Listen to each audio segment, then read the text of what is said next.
Hey again, everyone. Welcome to the alternate universe expansion set video. While I'm interviewing player and collector experts to learn more about the sets, we're talking about alternate universe, which I believe came out at the end of 1995, the first expansion set to the game following the premiere set, which we just talked about. Can you all experts tell me kind of number of cards in the set, what's going on, what's in the set, kind of what's going on with the set?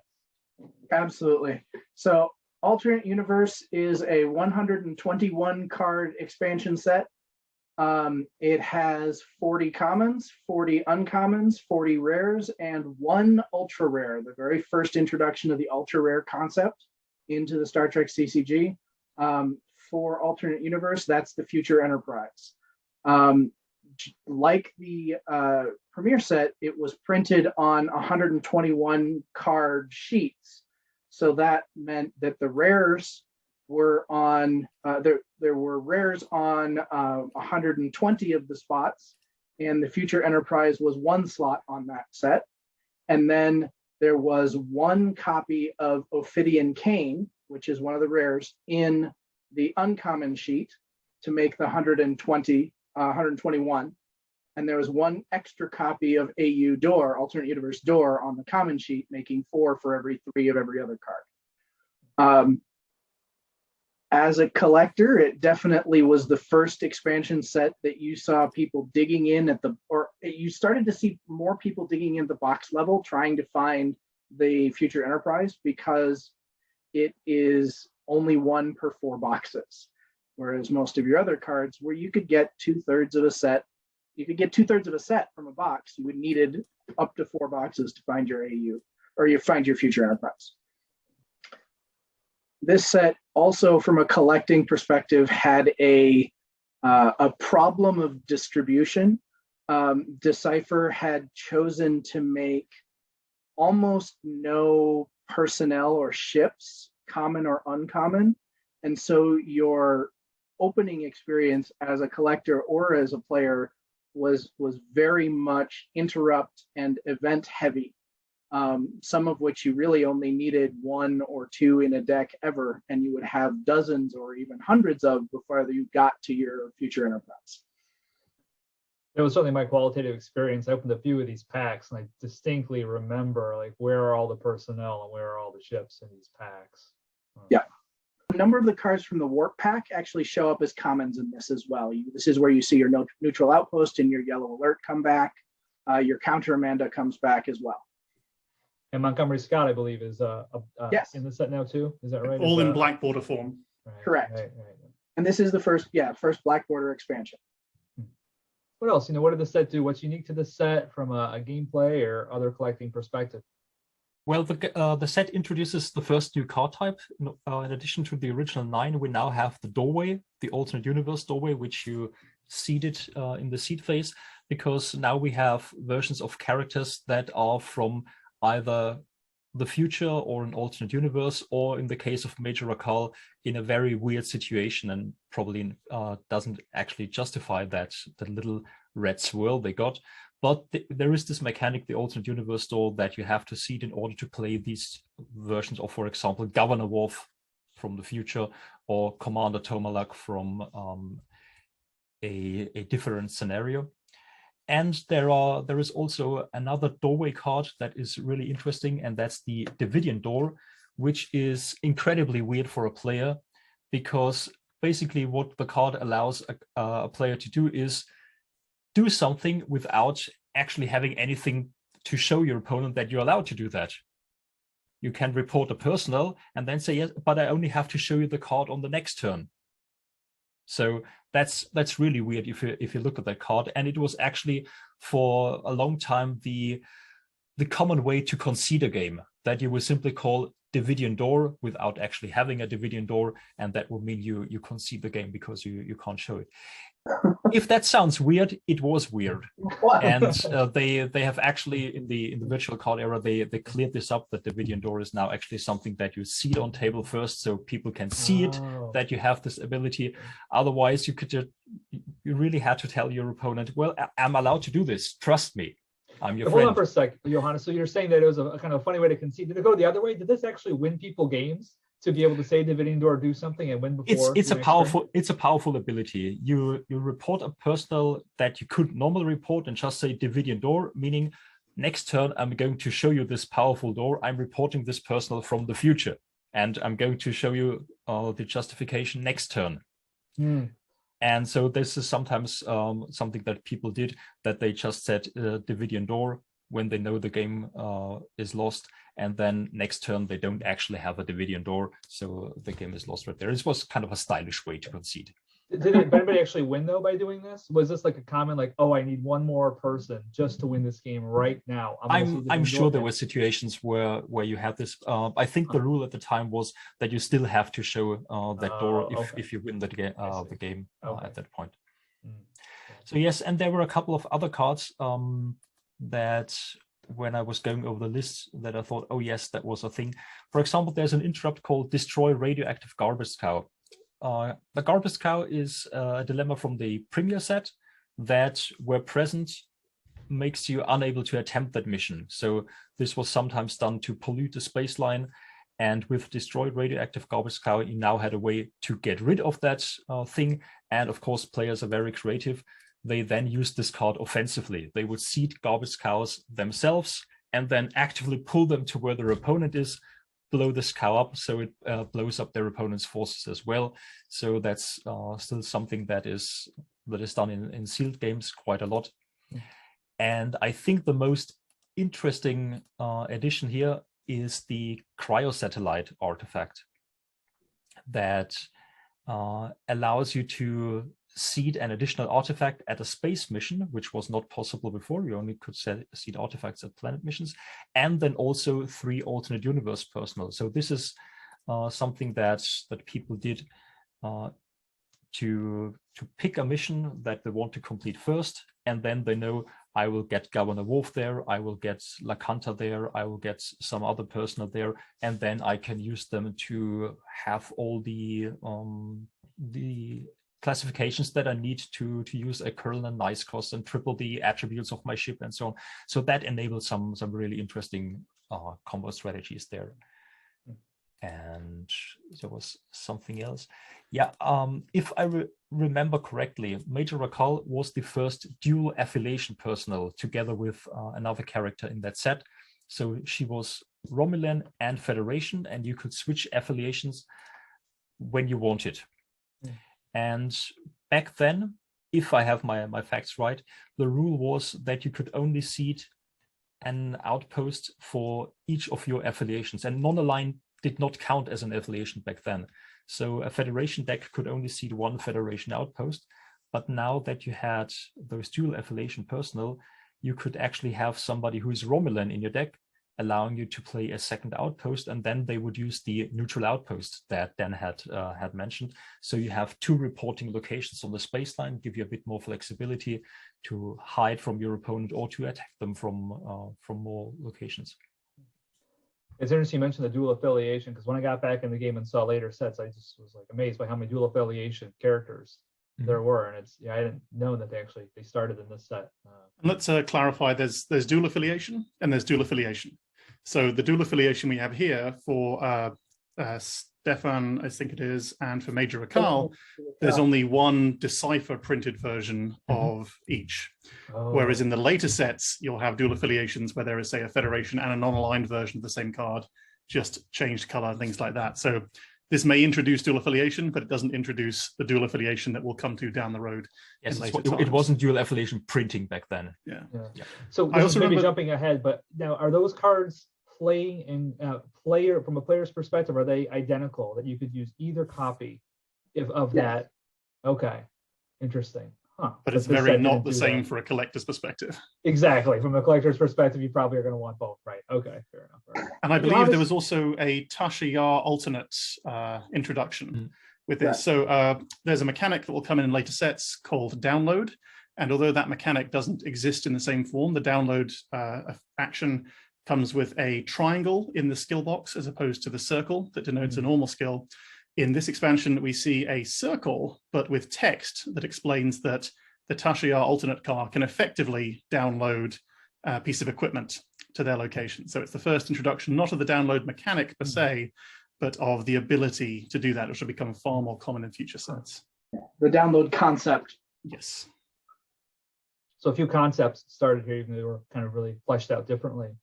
Yeah. Down the road. Johannes, I have one more question or thought. You mentioned the Davidian door, but I think you mentioned an artifact that was pretty powerful, cryosatellite, perhaps it was. In general, are the artifacts in this set as powerful and broken as they were in Premiere?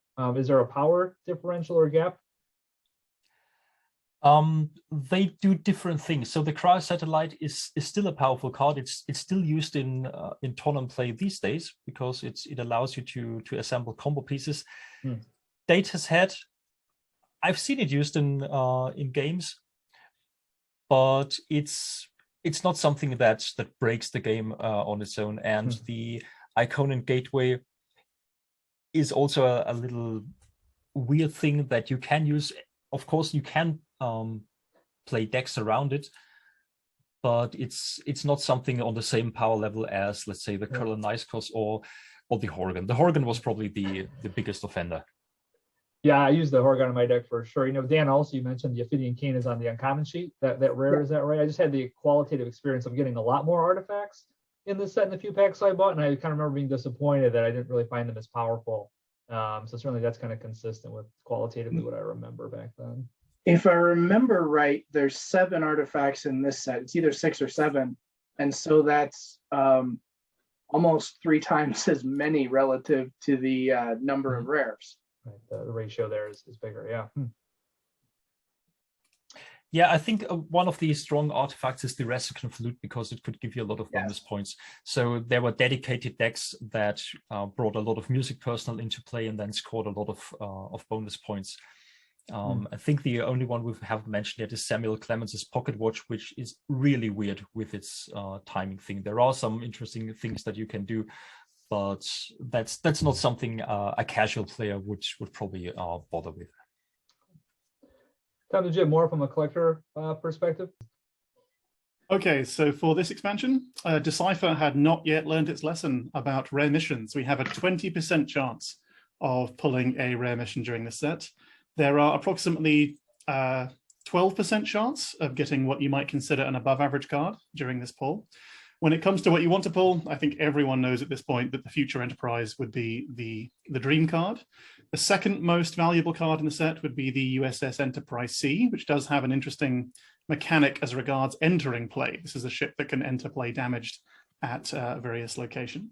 Other cards of note are the Echo Papa 607 killer drone, because that is another card we mentioned last time, the cumulative effect. So multiples of the same card, that increases its value. Beverly Picard comes in with some value, as does the Tasha Yar alternate card and Governor Worf. When it comes to your uncommons, we've obviously mentioned that the Ophidian Cane is what you'd most like to see in the uncommon slot. But the card Romulan Ambush, which is an effective mechanism for Deredex class ships to significantly impact ships with a shield value of 6 or below, I believe. And the Captain's Log card also enters note with the uncommon sets because of its ability to increase the stats of ships. There are no significant common cards of notes in terms of value.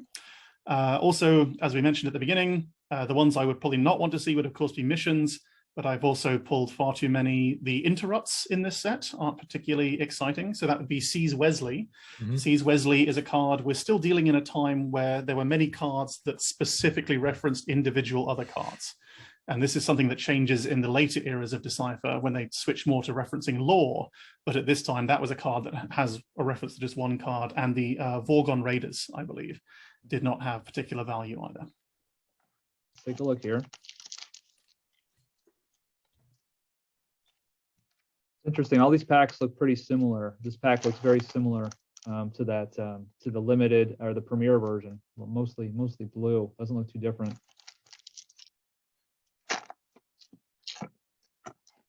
I'll say you pull Brute Force as your rare, but it's going to be a Federation card again. Brute Force was the last card I needed actually for the set when I got back into the game. So if it is a Brute Force, it'll be a little too late because that's the last one I needed. We'll see here. All right, engage shuttle operations. We do have a rare uncommon character, which is so rare, right? To get a character. That's not a rare in this set. So there's a ton. Decent one. Another character. Oh, Yeah, this is Lieutenant J.G. Picard from the iconic show Tapestry, which is so many kind of interesting themes. I did really appreciate this episode, although I think there, talk a lot about this episode, but it definitely was one that spoke to me. As someone who is so I teach astrophysics, and as someone who loves the show, to watch Picard enter a turbolift and to claim to the universe that he would rather die than be this astrophysicist was somewhat painful, but I have overcome that. Also with this card, many people, not many, but some misbelieve it to be a rare card because it features the card on it, where it is actually an uncommon. So sometimes you'll see this on a stack of objects listed as rares, and it's actually an uncommon. Yeah. You'll also notice the alternate universe symbol on the left by your thumb as a new staffing icon for this set. Yeah, I think, Tom, I really appreciate you mentioning that. I think I could, maybe we could chat about this more, but, the interesting piece was here that you mentioned he didn't want a life devoid of passion or imagination. And part of me is thinking, I want everyone, or I would encourage people to be their authentic or best selves, and certainly passion and imagination with astrophysics. I mean, geez, you're working on the Enterprise, studying. I mean, come on. He's still doing pretty good, right? I know Exactly. it's a storytelling mechanism. He was a little bit hyperbolic in that situation. Yeah, I totally hear you there. So I appreciate that nuance there, because I'm looking at it too, thinking like, boy, like, yeah, that sounds like a good life to me. All right, here we are looking at the rare. We have a rare mission, Johannes with brute force. Oh, space. Very close. All right, we mentioned this I issue of rare mission. Does someone want to speak to it again? Like, what's the rare mission deal here? Well, you brought balance to the force by pulling a rare mission after your premiere pulls. But it's go ahead, Johannes. If you look at this closely, this is the first asymmetric mission, I believe, that was included. So it's span 5 on your end, but your opponent can move past it with 1 span. Yes. So it's a very tricky card there. It costs you a lot of span or range to get to it or to move by it, and for your opponent it's considerably easier to get to. That's also something that in the virtual era that they introduced a mechanic where you can actually flip those missions, that your end now faces the opponent and the other way around, and there are some interesting things that you can do it. It's not done overly often, but again, it's design space that they've explored in the virtual era that I don't think was touched by Decipher. Okay, I never noticed that before, huh? And my understanding is that Decipher's justification for why they had so many rare missions was trying to distribute the cards that you received by how frequently you would need extra copies of them. And that justification falls down when you talk about the good personnel being harder to get. Right. But it works really well when you understand why they have so many rare and uncommon missions early on in the decks, because you really don't need 12 or 18 or 74 copies of warped space. You need 3. I remember hearing a discussion about this. I believe it was on the Booster Pack YouTube podcast, and this was the early days of customizable card games, and I think there was a belief that the abundance of cards you'd have to play in the deck would be derived from only buying a limited number of packs, and not understanding that people who were seriously into the game would buy multiple packs to hunt everything down. So they didn't anticipate people opening an entire case of alternate universe, and they thought that therefore someone might only have 20 of the rares in a set or something like that. That's obviously a hypocritical story, but nonetheless, I could see how that might be a thought process in the early days. I think it was for other card games. I mean, with Magic too. I mean, just not thinking people were going to open up packs and get 4 of each card for a play set or a whole set. Just kind of what you need to play. And you're both sitting here as collector experts. People that want to collect or even develop decks with a lot of those cards. Certainly pick them up. Yep. Now we have again non-personnel, non-missions abounding here. Tasha Ur. Yep, some decent dilemmas. Not awful, not great. The Latinum card here, we have a point scoring ability. So obviously you can get points from missions. Most people know you can get points from destroying the Borg ship, But here we have the introduction of points available at the bottom for a mechanism other than completing a mission or destroying the Borg ship. Johannes, do you want to talk about that as a game element? That's one I haven't actually seen used too often, but there were some interesting strategies that you could do with that kind of stuff. I remember being it paired with the incoming message attack authorization, which I believe is also in alternate universe. That one allows forces Federation ships to attack if treachery is aboard. And Federation can't normally attack, and one strategy was to play the incoming message attack authorization on your own Federation ship, so you could surprise attack your opponent, or maybe attack with a ship that you know will lose the fight with some greed personnel aboard. Then you could try and set it up, because it says if it destroys another ship in battle. So the strategy was played on your strong ship, and it will attack your weak ship, destroying it, and then you score points for all the greed personnel or all the officer aboard the destroyed ship. So there are some weird things you can do with it. I was more interested in the card you had before. If you pull the back card out, Thine Self. This is also really interesting. If an opponent has exactly 2 personnel on a planet, and we haven't talked about this, but redshirting, so sending only one personnel to attempt a mission, was a very popular strategy. And with this, you can simply eliminate a 1 or 2 person away team. And where this gets really interesting is that if your big crew is divided up, if it's stopped, for example, out of a big crew of 8, 2 personnel are stopped by a dilemma, they will momentarily form a separate away team. Or if the female's love interest sends somebody away, they will form a separate away team. And then those are all targets that you can hunt with these with this interrupt. So that's a strategy where you can build a dedicated deck around something like that. Not necessarily the most powerful deck, but one of the many creative ways that the game allowed. And is that the first instance of captured? It says captured if you do at the end. It might be. There are, I think, there is also Cardassian Trap, the dilemma in this set, but I think it's the first set that refers to capturing, right? And speaking of combat, we also had the rare card Wartime Conditions, which for those players who in Premiere, as you mentioned in the Premiere video, there's Federation solving missions and Klingons going to war as strategies for those decks back then. It was a way for Federation players not to just have to retreat continually in the face of birds of prey. Now, hey, I got a big observation question. Dan, you mentioned the print sheets before, but hey, what's going on? We have 2 of the same common. Yeah, here, if you notice, we got intergalactic plasma creatures, or interphasic plasma creatures ×2. So we got 2 of the same card. What's going on? So welcome to Decipher's quality control. This is the first instance. This is the first time we'll get to see one on video. Decipher had some pretty epic quality control fails in a variety of different ways. In theory, the machines that were cutting and sorting the commons should have prevented that. In practice, in AU and Q, you see it a couple of times.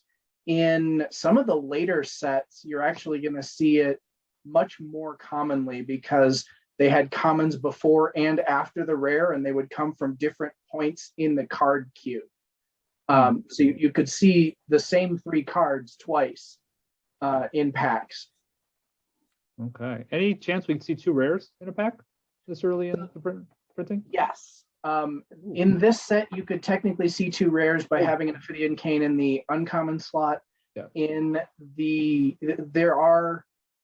There are anecdotal and video evidence out there on YouTube of different levels of God packs.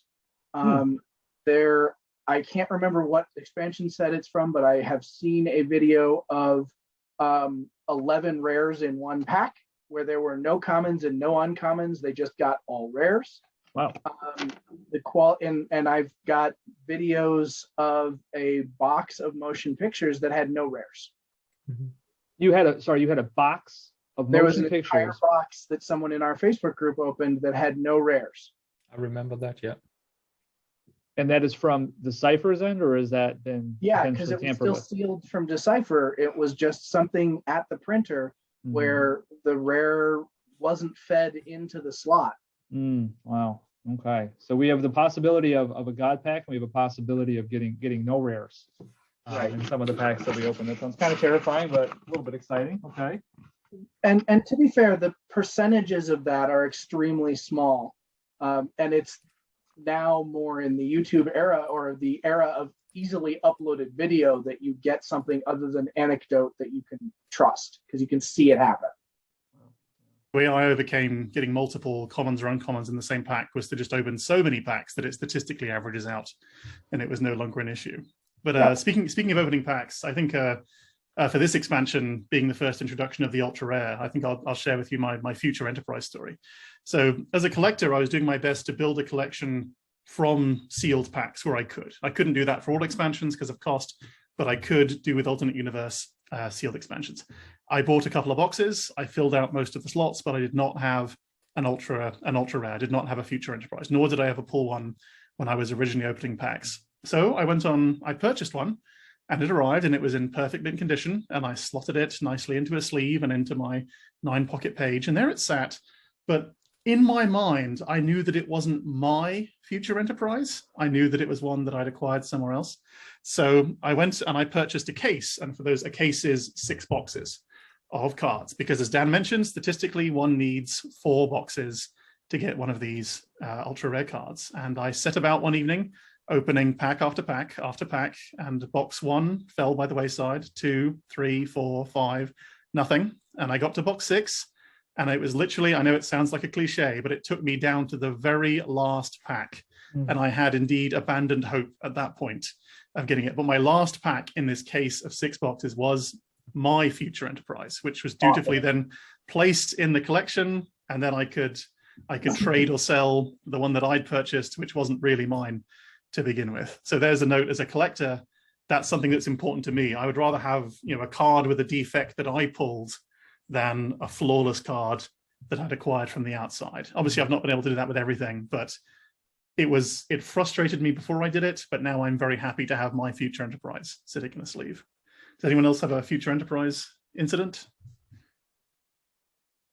I know at the era where we were doing alternate universe, my dad, my brother, and I were all collecting.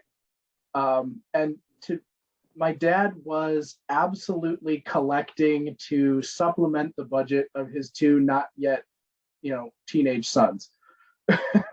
So he bought 2 boxes when our game store had actually started rotating these boxes out, because First Contact and Deep Space Nine and a couple of the later sets were selling and these weren't. So he bought 2 boxes, and we sat down and opened them one night, and my brother got the future. And it drove me nuts for years. I don't know that I got a future enterprise until I was buying boxes after I graduated from college. Both my brother and the friend that I played with had one before I ever saw one in my own. How about you, Johannes? I don't think I ever actually pulled a future enterprise from an alternate universe pack. I remember getting one in a sealed tournament when material was given out, and so that was one of those tournaments where you just played with the cards you got, and you didn't bring any extra sleeves. So you just played with the cards. So I have that. It's not in perfect condition, and it's not something that I purchased myself. It was provided by the materials given out by the tournament director, but that's the only future enterprise I ever got. Wow.